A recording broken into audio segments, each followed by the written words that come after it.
Good morning, students. How are you? Yes, fine. I'm fine too. Kaliakanda preschool and কলেজের পক্ষ থেকে তোমাদেরকে শুভেচ্ছা জানাচ্ছি। অনলাইন ক্লাসে তোমাদেরকে স্বাগতম। ক্লাস 8-এর ছাত্রছাত্রীরা ভালো আছো নিশ্চয়ই। আর এই প্রত্যাশাই করি যে যেখানেই থাকো, বাড়িতে থাকো, সাবধানে থেকো, নিরাপদে থাকো আর অনলাইন ক্লাসের সঙ্গে থাকো। আজকে আমরা সরাসরি ক্লাসে যাচ্ছি। এই কয়েকদিন তো তোমাদের সঙ্গে অনেক বিষয়ে কথা হচ্ছে। আজকে সরাসরি আমি ক্লাসে যাচ্ছি তোমাদের ক্লাস 8-এর এই ট্রান্সফরমেশনটা তোমাদের কাছে খুব জটিল বলে মনে হয়। অনেকের কাছেই বলো যে স্যার এই আইটেমটা পারি না, করতেই পারি না। আসলে কখনো কি চেষ্টা করেছো যে কত সহজে একটা জিনিস জানা যায়? আমরা কত কিছু শিখি। মসজিদের মাইক থেকে আজান শুনে ছোট বাচ্চারা আজান দিতে পারে, বড় ফলা মাইক বাজিয়ে যায়, গান বাজিয়ে যায়, আমরা সেটে শুনেই অনেকটা পারি। তো আমরা ক্লাসগুলো যদি একটু মনোযোগ সহকারে, বেশি দরকার নেই, অল্প সময় দেখো। আজকে তোমাদের কি শেখাবো? ট্রান্সফরমেশন। কি শেখাবো বাবা? ট্রান্সফরমেশন। দেখো, ট্রান্সফরমেশন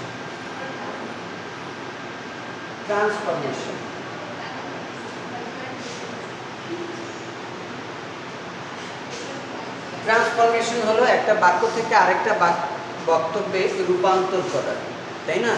ওইখানে লেখাই থাকে, দেখবা as directed, change the sentence as directed, এরকম করে উল্লেখ থাকে। তো আমরা এই ট্রান্সফরমেশনের প্রথমে আজকে যেটা শিখব, তোমরা জানো যে অ্যাসার্টিভ সেন্টেন্স দুই প্রকার, তাই না? অ্যাসার্টিভ সেন্টেন্স দুই প্রকার। কয় প্রকার? দুই প্রকার। এক অ্যাফার্মেটিভ আর দুই হলো নেগেটিভ। একটা বক্তব্য হয় হ্যাঁ বোধক, না হয় না বোধক হবে। এই আমরা আজকে যেটা শেখাবো সেটা হলো অ্যাফার্মেটিভ থেকে নেগেটিভ শেখাবো। কি শেখাবো? আবার বলো, অ্যাফার্মেটিভ থেকে নেগেটিভ শেখাবো। এই অ্যাফার্মেটিভ থেকে নেগেটিভ করতে বিশেষ কিছু বিষয় খেয়াল করতে হবে। এক হলো টেন্সের কোনো পরিবর্তন করা যাবে না, আর অর্থের পরিবর্তন করা যাবে না। আর দেখতে হবে বাক্যের অর্থের পরিবর্তন না করতে গেলে ওই শব্দের বিপরীতার্থক শব্দ করা যায় কিনা, এরকম। সবচেয়ে গুরুত্বপূর্ণ বিষয় হলো যে বাক্যের নিয়ম নির্দেশক কোনো শব্দ আছে কিনা। তাহলে দেখো, আমি আবারও ব্ল্যাকবোর্ডে যাচ্ছি, তুলেছ? আচ্ছা, মুছে ফেললাম বাবু। অ্যাফার্মেটিভ থেকে নেগেটিভ করতে গেলে যে বিষয়গুলো বিশেষভাবে খেয়াল করতে হবে। এক, দেখো, এক অ্যাফার্মেটিভ থেকে নেগেটিভ করতে, অ্যাফার্মেটিভ থেকে নেগেটিভ করতে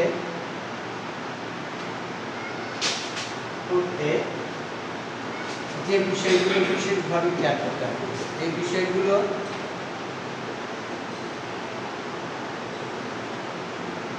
বিশেষভাবে খেয়াল করতে হবে। আমরা সব কিছুই চলাফেরায় যখনই আমরা অনেক কিছুকে খেয়াল করে চলি, খেয়াল করতে হবে। দেখো, এক কোন টেন্সে আছে, এটা খুব ইম্পর্টেন্ট একটা বিষয়। কোন টেন্সে আছে। দুই, নিয়ম নির্দেশক কোনো শব্দ আছে কিনা, নিয়ম নির্দেশক কোনো শব্দ আছে কিনা।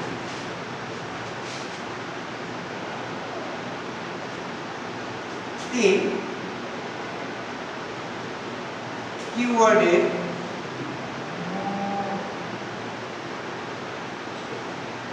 বিপরীতার্থক করা যায় কিনা।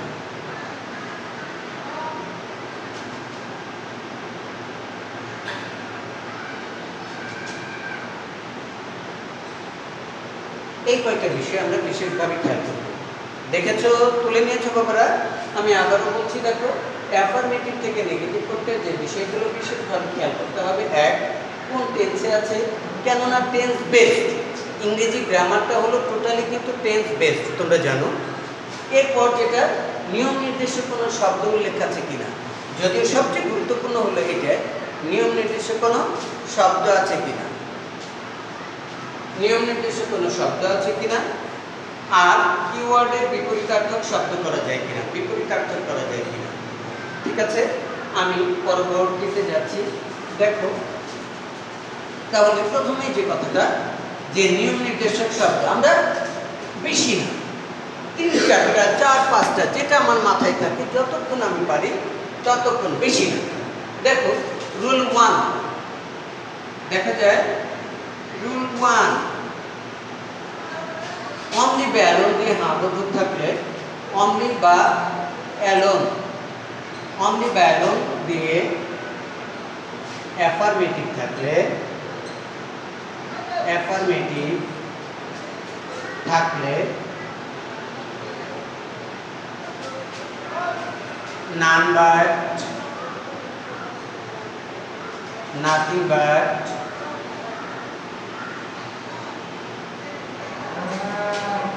বা not more than দিয়ে, not more oblique less dot than দিয়ে না বোধক করব।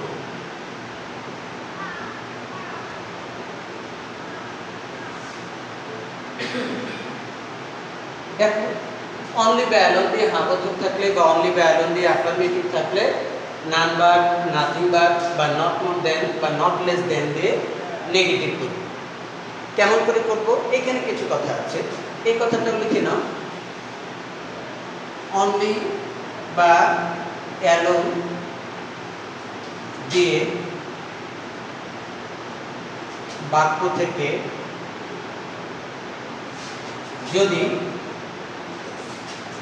ব্যক্তিকে বোঝায়, কাকে বোঝায়? ব্যক্তিকে বোঝায়, তবে নান বাট হবে, নান বাট হবে।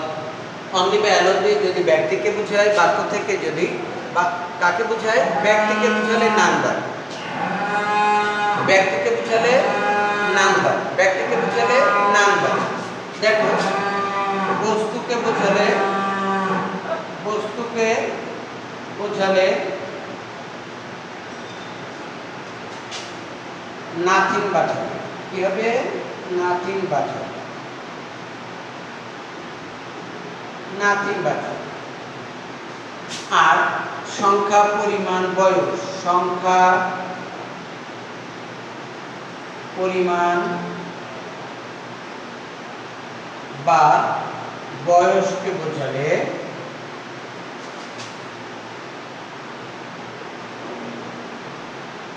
not more than,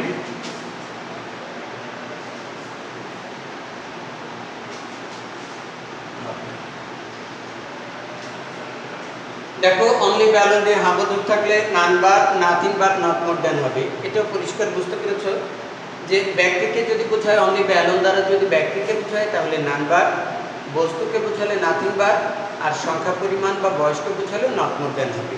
আমরা একটু চেষ্টা করে দেখি, উদাহরণটা দিয়ে দেখি। দেখো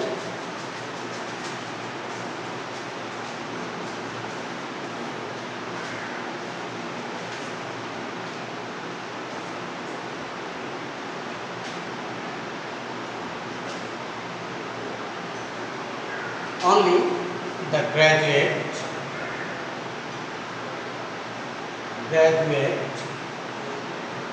can apply। এখানে অনলিটা কাকে নির্দেশ করছে বাবা? দ্য গ্র্যাজুয়েটকে। মজার কথা বলি, গরু ছাগল গ্র্যাজুয়েট হয় না, ব্যক্তি, তাই না? মানুষ হয়, ব্যক্তিকে বোঝাচ্ছে। এই অনলিটা কাকে নির্দেশ করছে? এই দ্য গ্র্যাজুয়েট, ব্যক্তিকে নির্দেশ করছে। অতএব এই অনলির পরিবর্তে আমরা কি লিখব? শুধু ওই অনলির জায়গাটায় আমরা নান বার, একদম সহজ। অনলি জায়গায় নান বার, দ্য গ্র্যাজুয়েট ক্যান অ্যাপ্লাই। দেখো কোনো কিছু পরিবর্তন করলাম না, জাস্ট অনলিটা, অনলির জন্য আমরা নান বার করে দিলাম। ছিল অ্যাফার্মেটিভ, হয়ে গেল নেগেটিভ।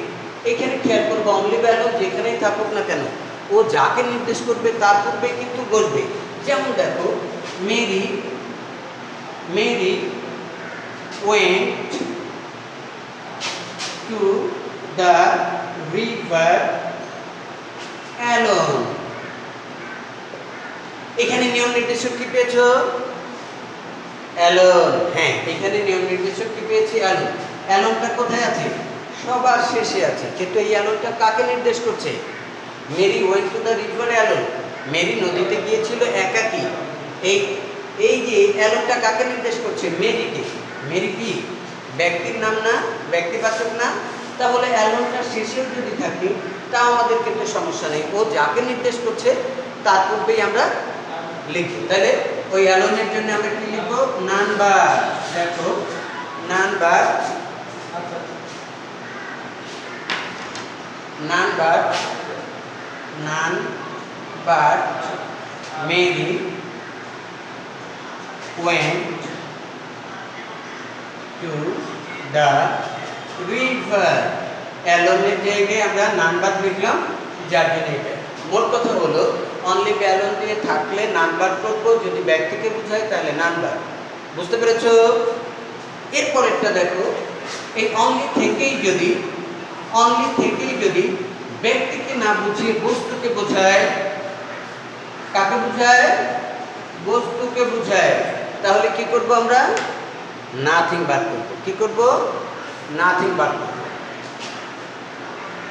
যেমন দেখো, the rice was cooked only. দেখা যায় এই যে পেয়েছি আমরা, কি পেয়েছি? অনলি পেয়েছি। দেখছো এই অনলিটা কাকে নির্দেশ করছে? রাইসকে নির্দেশ করছে। এটা ব্যক্তিবাচক না বস্তুবাচক? বস্তুবাচক। অতএব এই রাইসের পূর্বে আমরা কি লিখব? অনলির জন্য nothing but, nothing but the rice was cooked.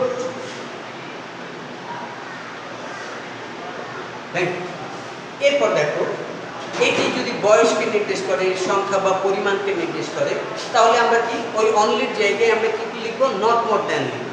যেমন আই হ্যাভ অনলি 10 টাকা উইথ মি। দেখো এখানে নিয়ম পেয়েছো, নিয়ম নির্দেশক পেয়েছো। এখানে কি নিয়ম নির্দেশক পেয়েছো? অনলি। এই অনলিটা কাকে নির্দেশ করছে? 10 কে নির্দেশ করছে, সংখ্যা বা পরিমাণ। অতএব আমরা লিখব আই হ্যাভ নট মোর দেন 10 টাকা উইথ মি। দেখো হয়ে গেল। তাহলে আমি আবার বলছি, অনলি অ্যালোন দিয়ে নাবোধক থাকলে নান বার, নাথিং বার বা নট মোর দেন দিয়ে নাবোধক। অনলি দ্বারা ব্যক্তিকে বুঝালে বা অ্যালোন দ্বারা ব্যক্তিকে বুঝালে নান বার, বস্তুকে বুঝালে নাথিং বার, আর সংখ্যা পরিমাণ বা বয়সকে বুঝালে নট মোর দেন হবে। বুঝতে পেরেছো বাবারা? ধন্যবাদ, ধন্যবাদ, অনেক ধন্যবাদ। না বুঝলে ইনবক্সে তোমরা বিভিন্ন বিষয় আমাদের সবসময় দেখো। আরেকটা আছে, আরেকটা আইটেম আমি শেষ করে দিচ্ছি, খেয়াল করো।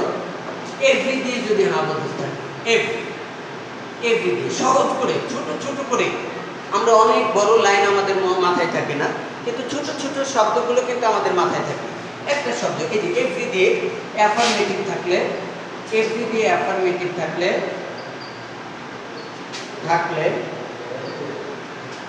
there is no dot but বা উইদাউট দিয়ে নাবোধক করতে হয়। there is no dot but বা উইদাউট দিয়ে নেগেটিভ করতে হয়, নেগেটিভ করতে হয়। এটা একদম সহজ। দেখো গঠন, শুধু এভরির জায়গায় there is no লিখবো, তারপর এভরি শব্দের সঙ্গে যে অ্যাডজাসেন্ট নামটা আছে সেটা লিখবো, তারপর বাট লিখবো, তারপর বাকি অংশ। দেখো যেমন every mother loves her child. Every mother loves her child. হ্যাঁ, আজকে কিন্তু জানো তোমরা যে আইটেমটা শেখাবো বেশি না, অল্প অল্প করে আমরা শিখবো। আমরা প্রতিদিনই যেহেতু ক্লাসে আসবো, চাপ দিয়ে নয় বাবা। চাপ হলে আমরা রেগুলার ক্লাসে যে ক্লাসগুলো করি সেখানে বাচ্চারা অনেক সময় দেখা যায় যে কেউ ভালো থাকে, কারো গ্রহণযোগ্যতা বেশি। আমরা এই কারণে তোমাদের চাপ যেন না হয়, ধীরে ধীরেই শেখো। তাহলে এভরি তুলে দিয়ে কি লিখবো মনে আছে? এভরি তুলে দিয়ে দেয়ার ইজ নো, তারপর এভরির সঙ্গে কি আছে? মাদার, তারপরে কি লিখবো? বা, তারপর যা আছে তাই। দেয়ার ইজ নো মাদার বা লাভস হার চাইল্ড। দেখো, ছিল হাবোধক, হয়ে গেল নাবোধক, ছিল অ্যাফার্মেটিভ, হয়ে গেল নেগেটিভ। আমরা নিয়ম নির্দেশক শব্দ ছিল বলেই আমরা এটা করতে পেরেছি। খেয়াল করো আরেকটা নিয়ম, এটা তুলতে পেরেছো? এভরি দিয়ে, তাহলে কি? এভরি দিয়ে অ্যাফার্মেটিভ থাকলে there is no dot dot but বা there is no dot dot without দিয়ে নেগেটিভ হবে। এখানে খেয়াল করো, এখানে মূল ভার্ব ছিল বলে আমরা বার ব্যবহার করেছি। যদি হ্যাজ থাকে তাহলে আমরা কেমন করে লিখবো? তার উদাহরণটা দেখো, যে every rose has a third. Every rose has a thorn. দেখছো? তাহলে এভরির জন্য দেয়ার ইজ নো রোজ, এইখানে হ্যাজ আছে বলে তুলে দিব, তখন উইদাউট লিখবো, উইদাউট আ থর্ড। দেখছো? There is no rose without a thorn. এই দুটো নিয়মই আজকে থাকো, ভালো থেকো। আবারও বলছি, সাবধানে থেকো, তোমার দ্বারা যেন আর কেউ সংক্রমিত না হয়, অথবা তুমি সংক্রমিত কোনো লোকের সাথে না যাও। আর এখন তো বাইরে যাবার তোমাদের দরকার নেই, স্কুলে আসতে, খেলতে, হই হুল্লো করতে, তোমরা সেটা তো এখন ক্লাসে সেই সুবিধাটা পাচ্ছ। তোমাদের বাইরে যাবার কোনো দরকার নেই। যতটা পারবে নিজেদেরকে নিজের ঘরে রাখবে, পরিচ্ছন্ন থাকবে। আমাদের জন্য দোয়া করো, ভালো থেকো। খোদাফেজ।